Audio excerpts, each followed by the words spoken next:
Grande FM Rural, o podcast do produtor. Aqui na Grande FM. Bem-vindos! Estamos chegando com o podcast Grande FM Rural e neste episódio vamos falar sobre a ovinocultura, essa importante atividade do setor rural. Vamos desvendar todos os segredos da criação de ovinos, desde a implantação até a rentabilidade desse fascinante ramo da agropecuária. Nosso objetivo é oferecer informações valiosas e práticas tanto para quem está pensando em iniciar esta atividade como subsistência, quanto para aqueles que visam expandir para um negócio comercial de sucesso.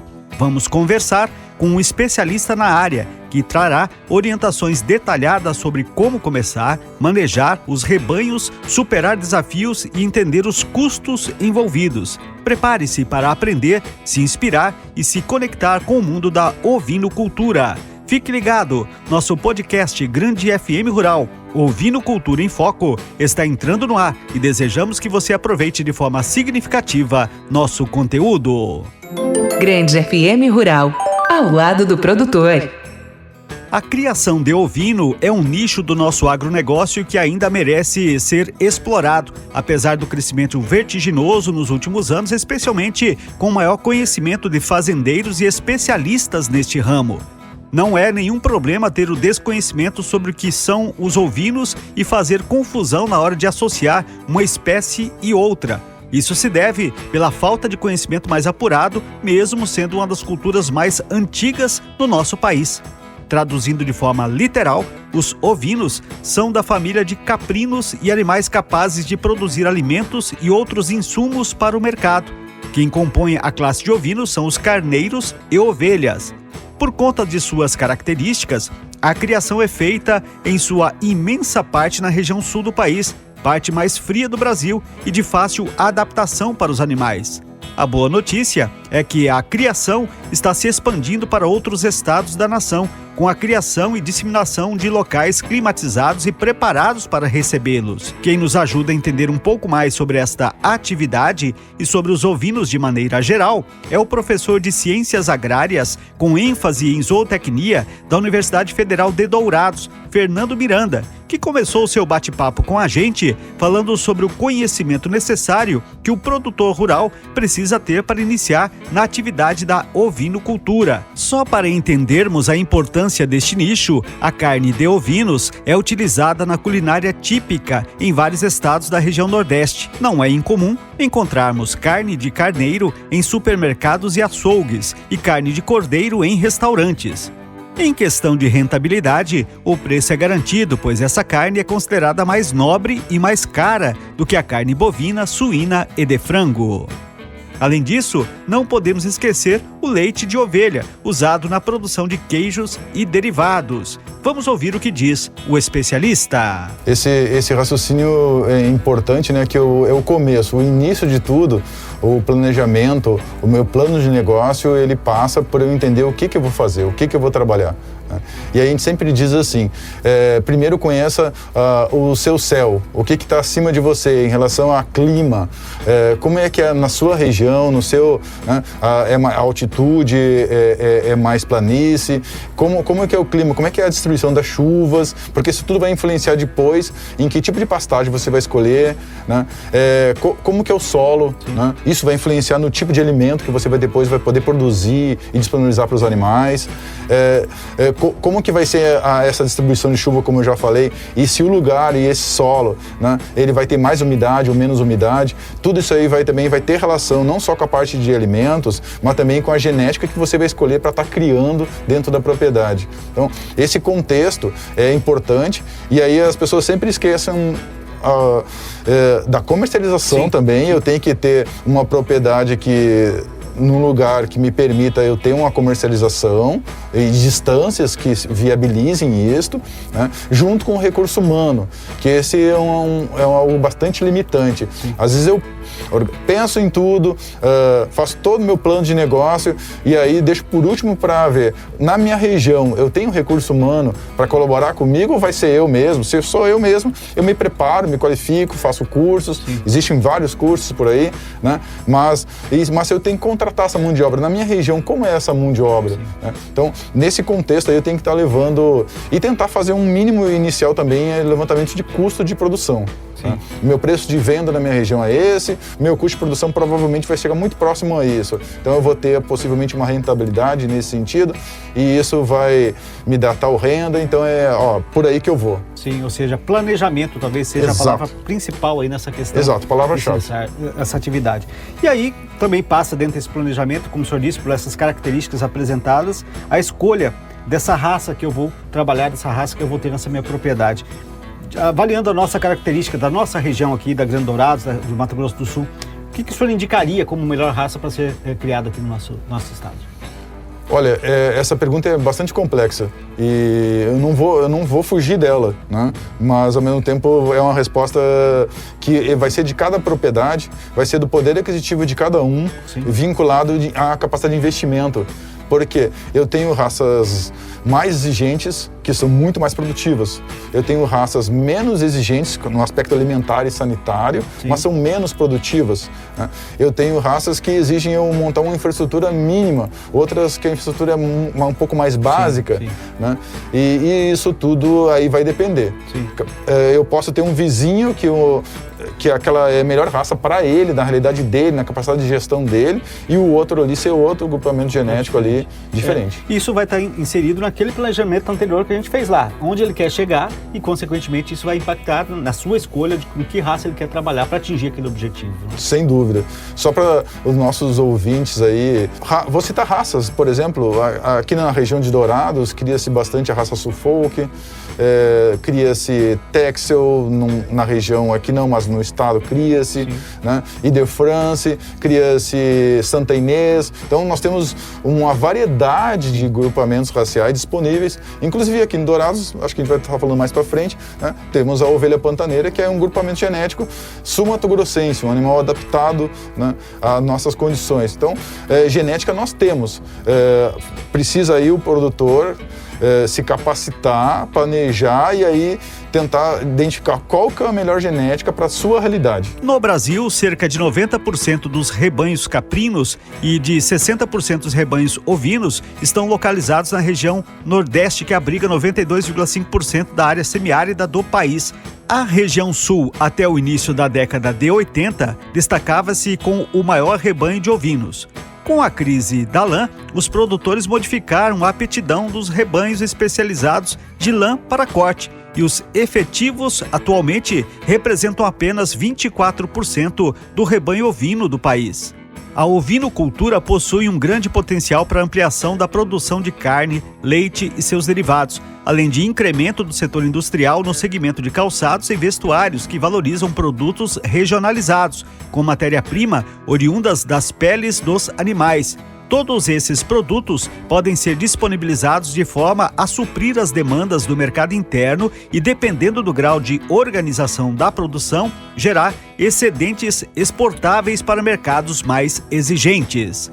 A tradição da exploração de caprinos e ovinos no semiárido brasileiro e na região sul do país, com ovinos para a produção de lã, aliada à expansão das fronteiras agrícolas nas regiões centro-oeste, nordeste e norte do país, deve propiciar custos de produção competitivos, favorecendo a comercialização dos produtos em nichos de mercados promissores, como as boutiques de produtos regionais exóticos da agricultura familiar, probióticos, nutracêuticos e com baixos teores de gorduras, vestuários com matéria-prima natural, entre outros. O professor Fernando Miranda nos fala agora sobre a estrutura necessária na implantação desta atividade em comparação com outras criações, como o gado, por exemplo. O ovino, ele não exige um pouco mais assim em relação a muito mais trabalho. Ele exige, digamos, olhos mais atentos.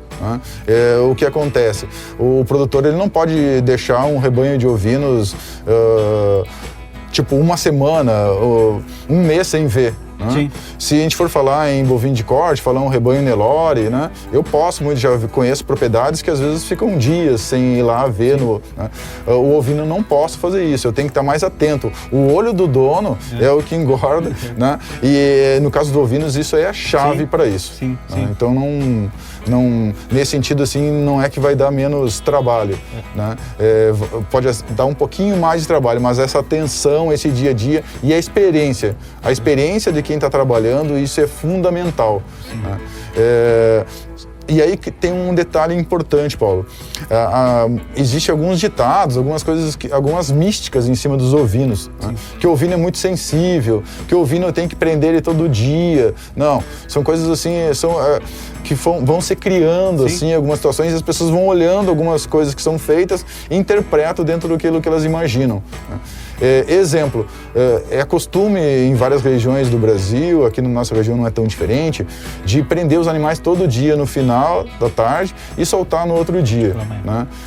Dizendo que isso tem a ver com verminose, que é um dos maiores problemas da nossa ovinocultura nos aspectos sanitários, né? E está comprovado que isso, muitas vezes eu estou até prejudicando o animal, né? Porque eu estou tirando ele a oportunidade de estar consumindo. Muitas vezes aquele lugar que eu vou prender ele não tem água, não tem toda a ambiência adequada, né? Então é um aspecto... Gera um estresse também, né? Gera um estresse também, né? O ovino ele pode ser totalmente criado a pasto, ele não precisa ser preso, ele não tem essa necessidade e ele não é sensível. Mudou a temperatura, veio uma chuva, não precisa correr, colher ele. Sabe se adaptar a isso também. Não, se adapta, né? Então é um aspecto aí que tem que ser levado em conta. Que interessante, bastante interessante que o senhor coloca. Professor, eu queria que o senhor falasse um pouquinho com relação à classificação dos ovinos. Isso, de que forma ele é feito de acordo com a idade desses ovinos? A gente costuma dizer que são categorias, a gente categoriza os ovinos, né? E de início já até fazer uma brincadeira, né? Quando fala ovinocultura, né? Já vem gente, não sei se era brincadeira ou era verdade, produção de ovos, ovinocultura, né? Não, popularmente pessoas falam criação de carneiro. Carneiro. Né? E aí isso é um erro técnico, né, quando a gente fala de categorização, né? Sim. Porque o carneiro é o macho reprodutor. Então, quando a gente fala que a gente está consumindo carne de carneiro, se eu estou falando tecnicamente correto, eu estou consumindo a carne de um macho, né, inteiro e mais velho. Sim. E aí a expectativa é que é uma carne de um animal que vai ter um certo odor, mais forte e tudo mais. Então, se eu estou consumindo uma carne de qualidade, uma carne em relação a sabores específicos, eu vou consumir uma carne de cordeiro, uma carne de borrego, né? Que são outras categorias. O que é o cordeiro? Seria o animal jovem, ainda dente de leite, que a gente fala que ainda tem uma dentição que ele não trocou ainda, né? E até ele... Aí depois ele troca as duas primeiras pinças, que a gente chama 2 dentes, né? Nesse intervalo, até ele passar a ser 2 dentes, a gente chama de cordeiro. Aí depois, quando ele passa a trocar as 2 primeiras pinças, os 2 primeiros dentes, aí ele já passa a ser borrego. Né? A mesma coisa a fêmea, a cordeira, né? E a borrega, que aí quando ela vai ficar prenha. E aí vai parir, ela já vira uma ovelha, que a ovelha é a matriz. Então, a gente tem basicamente esse grupo assim, o carneiro, que é o macho reprodutor, a ovelha, que é a matriz, que vai produzir os cordeiros ou as cordeiras, e esse animal evoluindo dentro da propriedade, ficando mais velho, ele vai ser borrega ou borrego. Em um sistema de produção de ovinos, é fundamental que se determine a época da estação de monta, a qual não deve ter duração maior que 60 dias. Dessa forma, está se evitando a desuniformidade muito grande dos cordeiros nascidos e também que as ovelhas tenham problemas para emprenhar. A estação de monta deverá ser estabelecida para que os nascimentos coincidam com a maior oferta de pastagem e temperaturas mais elevadas. Algumas técnicas de manejo podem aumentar a eficiência reprodutiva das fêmeas do rebanho. Entre elas, podemos destacar a utilização do flushing reprodutivo, melhorando o número de cordeiros nascidos. Esse consiste na elevação do nível nutricional das ovelhas, 3 a 4 semanas antes do início da estação de monta. Isso é obtido colocando as ovelhas em pastagem de boa qualidade ou fornecendo uma suplementação alimentar com feno, silagem ou concentrado. Também com a prática da tosquia e com o efeito, o macho pode se aumentar a prolificidade das matrizes. Vamos ouvir o que o professor Fernando nos fala sobre o manejo de ovinos. O manejo está muito relacionado à infraestrutura que você tem, que vai te facilitar mais ou menos a tua mão de obra. Eu já tive em propriedades onde só tinha um curral e a pessoa não deixava de fazer o manejo adequado só porque só tinha um curral, faltaria um brete, faltaria uma balança, faltaria algumas estruturas, né? Mas também é possível.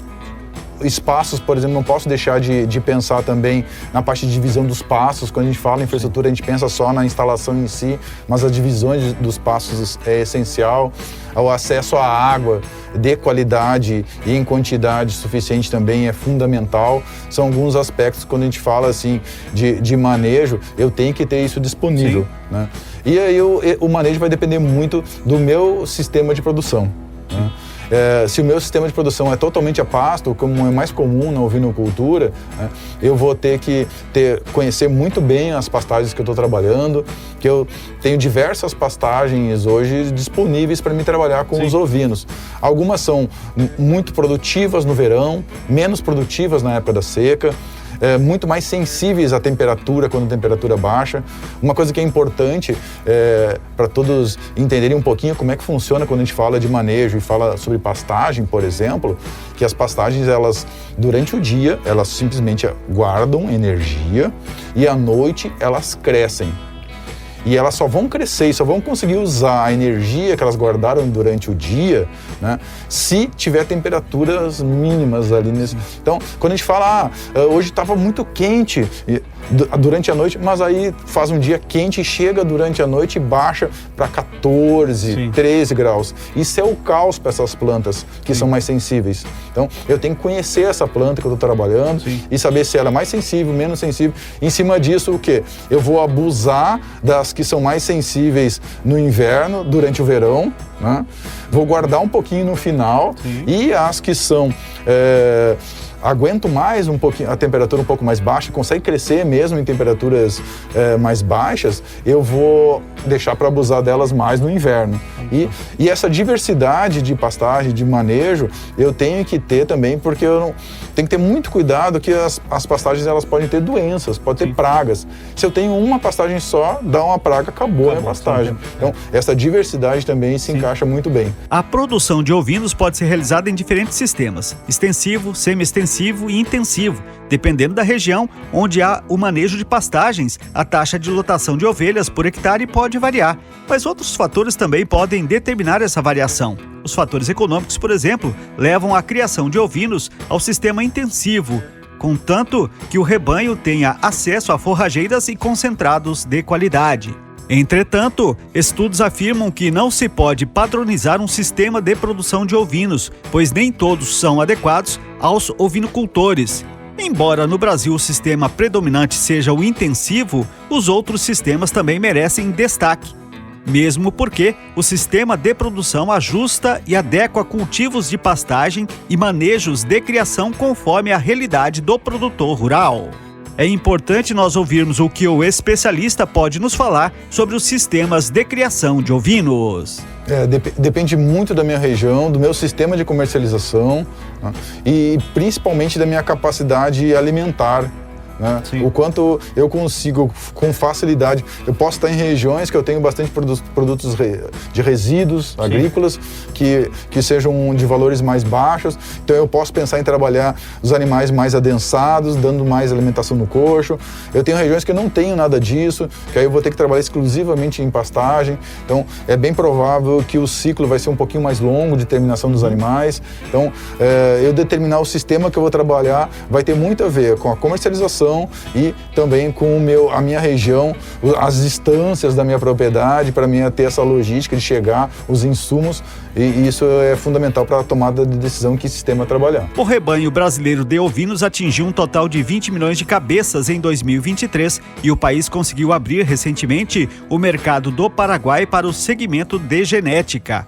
Esses foram alguns destaques da atividade no Brasil no ano passado, de acordo com informações da Associação Brasileira de Criadores de Ovinos, ARCO, ao apresentar seu balanço.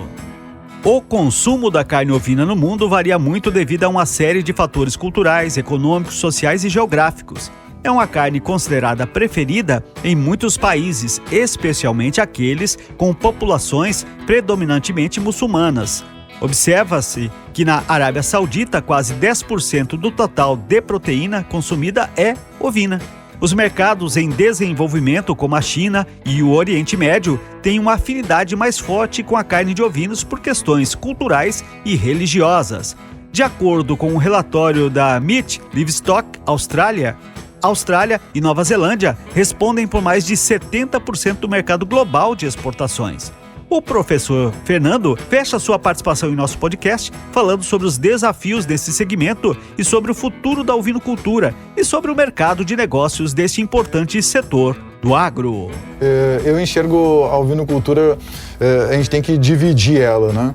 Hoje, há muitos anos atrás, né, o enfoque da ovinocultura era só na região sul do país, com ênfase no Rio Grande do Sul. Hoje, 60% do rebanho está na região Nordeste, Sim. que já é outra estrutura de propriedades, outra genética de criação, demonstrando toda uma parte de subsistência alimentar das pequenas propriedades, né?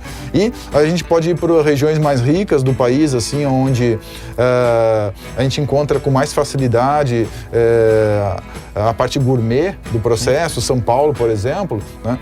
Então, eu acho que se a gente for enxergar bem nessa parte de produção de animal precoce, animal diferenciado, carne com marmoreio, né? Eu gosto muito de colocar como exemplo a parte mercadológica do estado de São Paulo, né? Que ele gourmetizou a ovinocultura, que eu acho interessante porque é uma forma de você agregar valor. Sim. Então, você não vai em nenhuma botica de carne, toda botica de carne, obrigatoriamente, ela tem que ter carne de ovinos. O que vem acontecendo? O que a gente precisa evoluir nisso.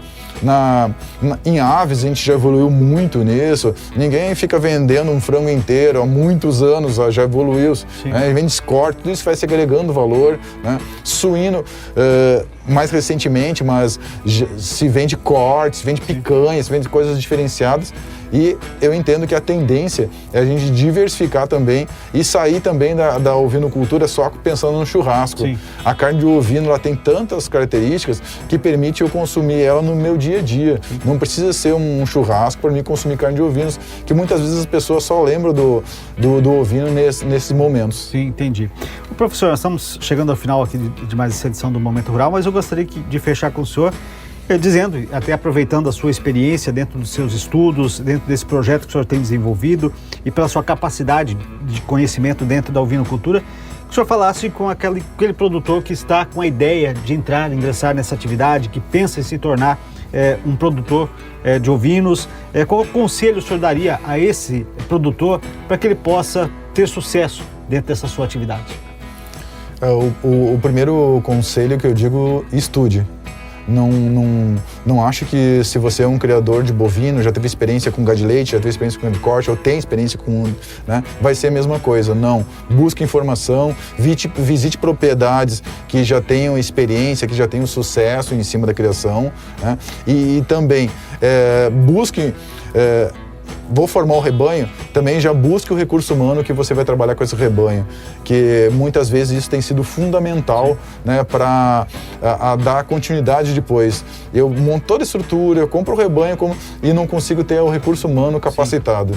Né? É uma coisa que a gente vem fazendo, Paulo, já há algum tempo lá no FGD, essa preocupação, né? Que os nossos técnicos, né, eles saiam capacitados em todas as criações, né? Mas na ovinocultura, é claro que é a minha área, a gente dá uma atenção bem maior, que eles têm que saber dar as orientações mínimas para o produtor. E aí eu digo isso para o produtor, monte seu plano de negócio, verifique a sua região, veja preço de mercado, veja como é que está o mercado e busque esse aspecto aí de estudar, buscar informação, conhecimento, fundamental. No Brasil, as carnes mais conhecidas e procuradas são as de frango, bovina e suína. A carne ovina ainda tem produção e consumo tímidos, o que faz com que esse produto tenha grande potencial de crescimento. Segundo a ARCO, Associação Brasileira de Criadores de Ovinos, o consumo interno de carne ovina é de 400 gramas por habitante ao ano, enquanto que o brasileiro come, em média, 44 quilos de carne de frango, 35 quilos de carne bovina e 15 quilos de carne suína. E de acordo com pesquisa realizada recentemente pela Embrapa, empresa brasileira Brasileira de Pesquisa Agropecuária, 25 milhões de brasileiros, ou 12% dos consumidores do país, nunca sequer experimentaram a proteína oriunda de ovelhas, carneiros ou cordeiros. Isso significa oportunidade para o produtor que precisa, inevitavelmente, buscar eficiência para aumentar a produção. Mais do que isso, a ovinocultura também é uma oportunidade para quem está procurando novos negócios nessa cadeia, como nas áreas de distribuição e de varejo. Grande FM Rural, o campo em destaque. E assim chegamos ao final desse podcast informativo. Esperamos que você tenha encontrado informações valiosas e inspiradoras para a sua jornada na ovinocultura. A ovinocultura pode ser uma atividade extremamente gratificante e lucrativa quando bem gerida. O nosso objetivo é continuar trazendo conteúdos que auxiliem você a alcançar o sucesso nesse ramo. Agradecemos ao professor Fernando Miranda por compartilhar seu conhecimento conosco e a você que está sempre acompanhando o nosso trabalho. Este foi o podcast Grande FM Rural, disponível no grandefm.com.br ou na sua plataforma de áudio preferida. Siga nosso podcast nas redes sociais, assine nosso podcast, se inscreva em nossos canais e favorite nosso conteúdo. Assim você será notificado toda vez que tivermos novidades. Esperamos que você tenha gostado do nosso conteúdo e em breve novos episódios estarão à sua disposição. Você conferiu Grande FM Rural, o podcast do produtor. Aqui, na Grande FM. Na Grande FM.